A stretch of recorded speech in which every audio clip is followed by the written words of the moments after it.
संबंध सुधारने की 6 कुंजियां।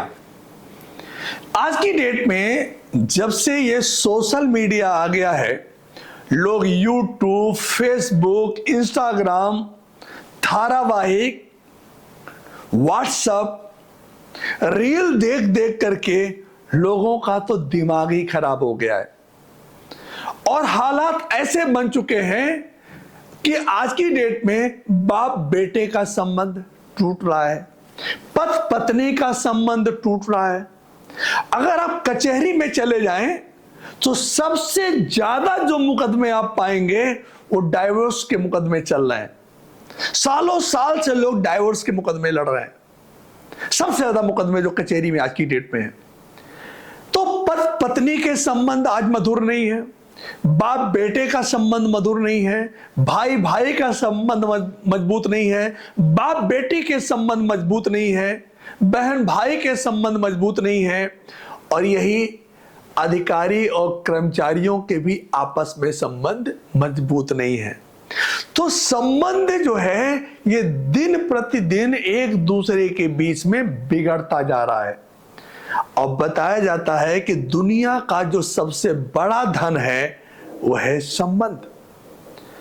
जिंदगी में जब कोई भी इंसान कामयाब होता है, सफल होता है, तो अपनी कामयाबी किसको दिखाना चाहता है? अपने ही लोगों के बीच में अपनी कामयाबी दिखाना चाहता है। आप जब भी कोई नई गाड़ी खरीद के लाते हो तो क्या आप सड़क पे खड़े होकर के किसी को दिखाने की कोशिश करते हो? रोड पे चल के आप किसी को दिखाने की कोशिश करते हो? कि आपकी कोशिश होती है कि मैं अपनी नई कार अपने भाई बंधु, अपने पड़ोसी, अपने रिश्तेदारों को दिखाऊं कि देखिए मैंने नई कार खरीदी। तो अपनों की कीमत इतनी ज्यादा है, उससे ज्यादा मूल्यवान चीज इस धरती पे कुछ है ही नहीं। लेकिन आज संबंध टूटते जा रहे हैं, बिखरते जा रहे हैं। तो आइए हम आपको वो 6 कुंजियां बताएंगे, 6 वो स्टेप बताएंगे, 6 वो हम गुरु मंत्र आपको देंगे। अगर आप इन 6 स्टेप का फॉलो करते हैं या इन 6 कुंजियों का अपने जीवन में पालन करते हैं तो आपके संबंध बहुत मजबूत होंगे। पहली कुंजी क्या है? रुचिकर बने। रुचिकर बनने का मतलब क्या हुआ कि चाहे हस्बैंड एंड वाइफ में बातचीत हो रही है, वाइफ कुछ कह रही है और आप सुनना ही नहीं चाहते, अपने बोलने के आगे वाइफ की कोई सुनना ही नहीं चाहता, या एक लेडीज है वो अपने आगे अपने हस्बैंड को सुनना ही नहीं चाहती है, वो बस बोले जा रही है, बोले जा रही है। इसी तरीके से बाप बेटे की नहीं सुनना चाहता है, बेटा बाप की नहीं सुनना चाहता है। तो पहली चीज जो है रुचिकर बने। अगर आप लोगों की बातचीत को ध्यान से सुनना शुरू कर दें और टीका टिप्पणी ना करें, सिर्फ ध्यान से सुन लें, तो सामने वाले को बहुत संतोष मिल जाता है और उसे बहुत अच्छा फील होता है कि हमारी बात को ध्यान से सुना गया। तो पहली कुंजी है रुचिकर बने। रुचिकर बने, और रुचिकर बनने का सबसे मूल मंत्र है सामने वाले की बात को बड़े ध्यान से, बड़े मन लगा करके सुनना। दूसरा पॉइंट क्या है? बहस ना करें। कई बार जब वार्तालाप होती है, सामने वाले ने कुछ बोला, आपने फटाक से उसका जवाब दे दिया, जस्ट अपोजिट जवाब आपने दिया, फिर उसने जवाब दिया, आपने जवाब दिया, और जो वार्तालाप है वो बहस में बदल गया। इसलिए हमें ध्यान रखना है किसी भी कीमत पे वार्तालाप बहस में न जाने पाए। जैसे आपको लग जाए कि अब ये वार्तालाप बहस में कन्वर्ट हो जा रहा है, तुरंत अपनी हार स्वीकार कर लीजिए, अपनी गलती को मान लीजिए, और बहस में किसी भी कीमत पे पढ़ने की जरूरत नहीं है। स्वीकार कर लीजिए कि भाई सामने वाले को कि तुम जो कह रहे हो 100% आपकी बात सही है, जबकि आपको पता है कि सामने वाला गलत कह रहा है, फिर भी चूंकि बहस नहीं करना है इसलिए आपको स्वीकार कर लेना है बात को। तो तीसरा जो पॉइंट है वही पॉइंट है स्वीकृति का अभ्यास करें। स्वीकृति का अभ्यास का मतलब क्या होता है कि आपको ना चाहते हुए भी, आपको चीजें पसंद नहीं आ रही हैं, आप सहमत नहीं हो, फिर भी असहमत होते हुए भी सहमत होना, ये बड़ा कठिन काम है, बहुत मुश्किल काम है। लेकिन ये आपको निर्णय लेना है कि हमारे लिए सहमति और असहमति ज्यादा जरूरी है कि हमारे लिए संबंध ज्यादा जरूरी है।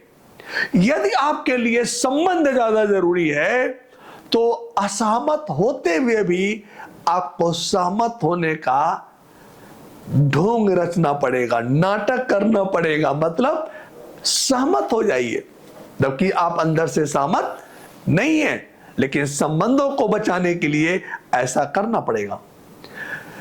चौथा पॉइंट है मुस्कुराएं।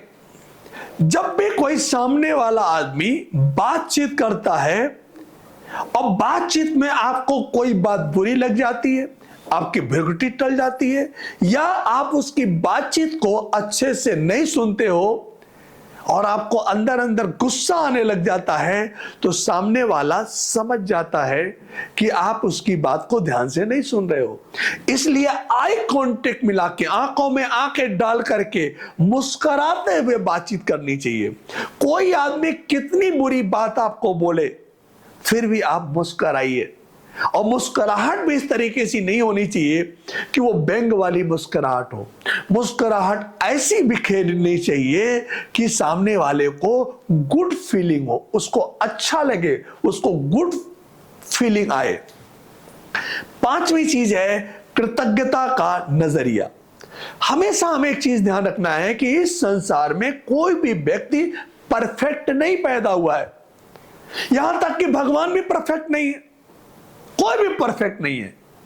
तो जब कोई भी परफेक्ट नहीं है तो हमेशा हमें कृतज्ञता का नजरिया रखना चाहिए। कई बार लोग कहते हैं मेरी साइकिल खराब है, मेरे माँ बाप खराब है, मेरी पत्नी खराब है, मेरा बेटा खराब है। अरे भैया, उनसे जाके पूछो जिनके पास पत्नी है ही नहीं, उनसे जाके पूछो जिनके पास बेटा है ही नहीं। भगवान ने कम से कम आपको पत्नी तो दे रखा है, भगवान ने कम से कम आपको बेटा तो दे रखा है। तो जिंदगी में जो भी संबंध है आपके, कृतज्ञ रहिए उसके प्रति। अपने माता पिता के प्रति कृतज्ञ रहिए, अपने दोस्तों के प्रति कृतज्ञ रहिए, अपनी पत्नी के प्रति कृतज्ञ रहिए, अपने बच्चों के प्रति कृतज्ञ रहिए, अपने पड़ोसियों के प्रति कृतज्ञ रहिए कि कम से कम आपका घर रेगिस्तान में नहीं है कि आप अकेले घर में रह रहे हो, मोहल्ले में रह रहे हो, 10 पड़ोसी हैं। कृतज्ञ रहिए। और छठी चीज है धन्यवाद देना। कई बार लोग अपना काम निकाल लेते हैं, उनका काम बन जाता है, अपने मतलब के लिए लोगों को इस्तेमाल कर लेते हैं,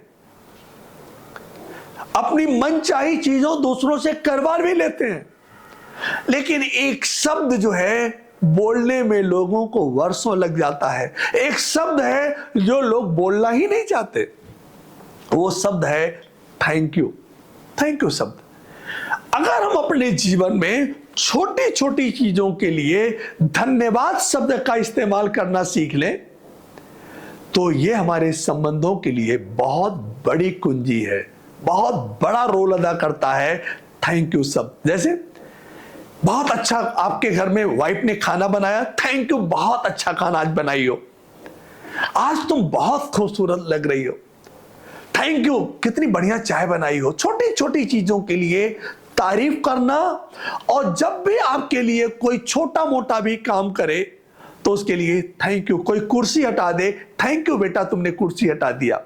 छोटे छोटे कामों के लिए अगर हम लोगों को धन्यवाद देना शुरू कर दें तो हमारे संबंधों को बहुत प्रगाढ़ करता है। कहते हैं कि दुनिया का जो सबसे ताकतवर शब्द है वो शब्द है आई लव यू, लेकिन लोगों की पूरी जिंदगी बीत जाती है, ये शब्द लोग नहीं बोल पाते हैं अपने माता पिता को। पूरी जिंदगी लोग बिता देते हैं, लेकिन आई लव यू पापा, आई लव यू मम्मी लोग नहीं बोल पाते। लोग अपनी वाइफ के साथ पूरी जिंदगी बिता देते हैं, लेकिन एक शब्द नहीं बोल पाते I love you. I love you. तो संबंधों को मजबूत रखने के लिए दोस्तों ये 6 बातें बहुत ही आवश्यक है।